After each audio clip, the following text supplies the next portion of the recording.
अभी जो ईरानी अब विधायक बनने के बाद ईरानी वेंचर कार्यक्रम मीटिंग हुई, क्या कुछ मीटिंग हुई?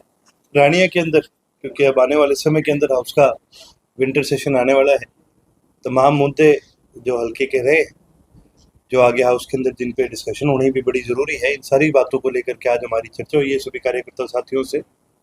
किन किन बातों को, किन किन मुद्दों को आगे हाउस में उठाना प्राथमिकता पर जरूरी है। मुद्दे तो सारे जरूरी हैं, पर पहले प्राथमिकता किन मुद्दों को दी जाए, इन सभी बातों पर चर्चा हुई है। और साथ ही साथ हमारे धन्यवादी दौरों के जो कार्यक्रम है उन पे, उस पर चर्चा हुई है। जल्दी वे कार्यक्रम भी शुरू होंगे और साथ ही साथ आज सभी साथियों से मिलने का जो कार्यक्रम है वो बढ़ाएंगे। और देश में नारायण सिंह सैनी के नेतृत्व में तीसरी बार भाजपा की सरकार बनी, इसको लेकर क्या कहेंगे? सैनी साहब के नेतृत्व में तो पहली बार बनी है, और जहाँ भाजपा की सरकार की बात होती है तो इस सरकार ने शुरुआत में ही एक दिखा दिया कि भाई इनका जो रुख है वो जैसे पहले भी किसानों के विरोध में रहा है, वैसे ही अब की बार भी किसान के विरोध में ही दिखा। ये जो नई पॉलिसी बनी है जिसके तहत किसानों की एफआईआर काटी जाती है स्टबल बर्निंग के लेकर के, और फिर 2 साल तक का, 2 सीजन तक का उन पे जो बैन लगाया जाता है, ये बहुत निंदनीय पॉलिसी। आज इस सरकार को समझना बहुत जरूरी है कि कोई भी किसान अगर पराली को आग लगा रहा है वो कोई राजी खुशी नहीं हो रहा। जितना पोल्यूशन कोई दिल्ली में, चंडीगढ़ में इनके घरों के ऊपर है, उससे कई ज्यादा पोल्यूशन हमारे गांव में भी, और हर गांव में खेत में है। लेकिन किसान को ये पोल्यूशन फैलाने के लिए नहीं कर रहा, किसान की मजबूरी है। आज कोई इंफ्रास्ट्रक्चर नहीं है, आज किसी भी प्रकार की कोई सुविधा नहीं है जिसके तहत किसान या तो वो इक्विपमेंट ला पाए, वो सामान ला पाए जिससे इसकी बिलिंग हो सके, ना ही उसके पास कोई ऐसी बड़ी सुविधा है जिससे वो आगे कहीं मार्केट में इसको बेच सके। और इसका जो इक्विपमेंट भी है वो महंगा है। किसान आर्थिक तौर पर कमजोर है।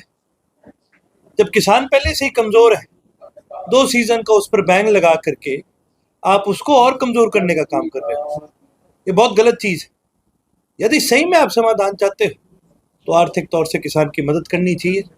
इस प्रकार से पॉलिसी बनाई जानी चाहिए, चाहे वो सुपर सीडर हो, चाहे वो बेलर हो, वो हर किसान तक पहुंचे, उसकी सुविधा छोटे बड़े हर किसान तक पहुंचे। और जब वो सुविधा आप हर किसान तक पहुंचाने का काम करोगे, इंफ्रास्ट्रक्चर देने का काम करोगे, तो कोई भी पराली को आग मेरे को नहीं लगता लगाएगा।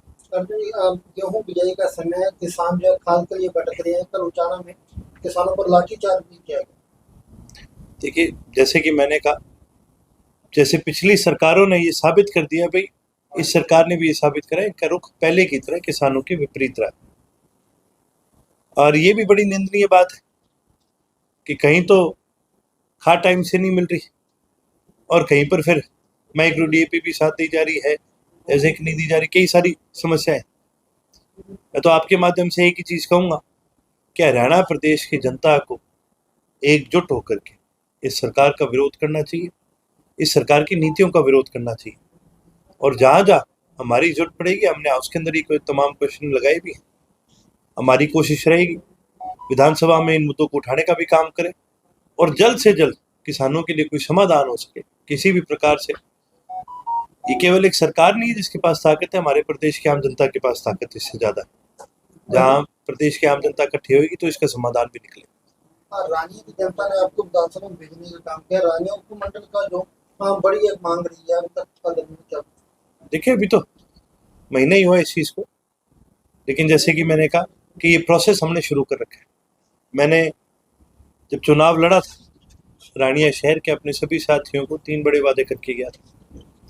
एक, नशा मुक्ति केंद्र का, ये मैं बनाने का काम करूँ।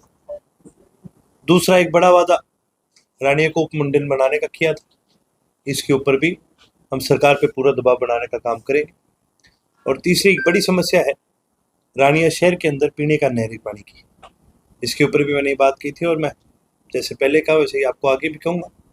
आने वाले 5 साल के अंदर अंदर ये तीनों वादे आपको पूरे होते हुए दिखाऊंगा।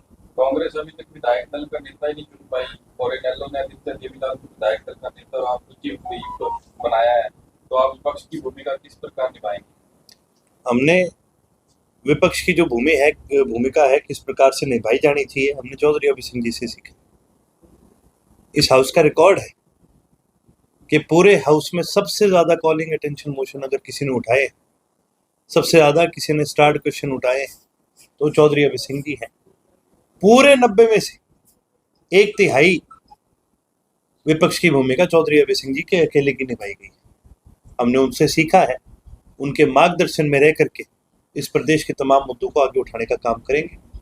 और रही बात कांग्रेस की, मैं तो ये कहूँगा जी, हम तो हाउस में बैठे थे उस दिन, हमने एक चीज़ देख ली भी, इनसे इनका अभी तक सदमा नहीं उतरा। इनने जो लड्डू बनवाई थे वो अभी तक इनके हाथ में ताते रह गए थे, अभी तक वो हजम नहीं हो रहे इनसे। तो एक चीज़ और भी साबित होती है, इतना बड़ा दल होने के बाद भी ये आम जनता की बात कहीं नहीं करते। ये तो बस अपने आपसी में कोई अपनी राजनीति चिमकाने के लिए बैठा है। अभी पार्टी जो है खिंड चुकी है और इस चुनाव ने साबित कर दिया। चुनाव के दौरान नेलो, हलोपा, बसपा और बीजेपी का जंगी गठबंधन रहा, क्या लगता है एलनाबाद सीट का नुकसान? बीजेपी का नहीं, बीएसपी का। हाँ, बीजेपी हलोपा के साथ नहीं, बीजेपी का हलोपा के साथ नहीं था। उनमें से एक भाई उनका बीजेपी में था, एक भाई हलोपा में था। ये तो सबको पता है। अभी गोविंद कांडा पहले भी बीजेपी से चुनाव लड़ चुके हैं। कहीं ना कहीं लगता है एलनाबाद सीट का नुकसान जो हुआ है हलोपा की वजह से। देखिए, ये तो इन सारी चीज़ों पे विचार करने वाली बात है। इन सारी चीज़ों पे हमारे जो पार्टी के सीनियर है वो विचार भी करेंगे, देखेंगे भी। लेकिन इतना तो एक साबित हो गया, जो कांग्रेस से बनके भी गए वो बार बार क्या करते थे भी झूठा हूँ झूठा हूँ। अब की बार हाउस में उसने वाकई साबित कर दिया झूठा ही है। जो कि झूठे के डंडी मार मार के उसमें नहीं चलाना पड़ता, इसको भी मुझे लगता है इनको वैसे चलाना पड़ेगा। ये वैसे आप मत तो नहीं चलने वाले। देखें, आज बहुत सारी चीज़ों पे सोच विचार करने की जरूरत है, लेकिन उसमें से एक चीज़ मैं आज भी मानता हूँ कि एलनाबाद की बदकिस्मती है कि चौधरी अभय सिंह जी आज वहाँ से विधायक नहीं। लेकिन मैं ये भी कहूँगा कि एलनाबाद की किस्मत अच्छी भी है कि चौधरी अभय सिंह जी ने इस एलनाबाद से रहते हुए पूरे प्रदेश के अंदर सबसे ज़्यादा यदि किसी एक विधानसभा क्षेत्र का नाम किया तो एलनाबाद को उन्होंने आगे बढ़ाने का काम किया था। अर्जुन चौटाला राजनीतिक जनता की मुद्दों पर कितना खरा उतरा? ये तो जी फैसला जनता करेगी, मैं प्रयास करूँगा, और जब सच्चे मन से प्रयास करा जाता है तो कोई ना कोई इसका समाधान भी निकलता है। आपके दादा चौधरी रणजीत सिंह थे भाजपा के गुणगान गा रहे हैं, वो कह रहे हैं कि मैं मोदी का फैन। ये तो जी मैंने पहले ही कहा था, उनकी पुरानी आदत है, वो विचलित इंसान है। वो कभी हुड्डा के गाएंगे, कभी बीजेपी के गाएंगे, परिस्थिति बदल जाए आप देख लो, मेरी भी गा देंगे, कोई बड़ी बात नहीं है इसमें।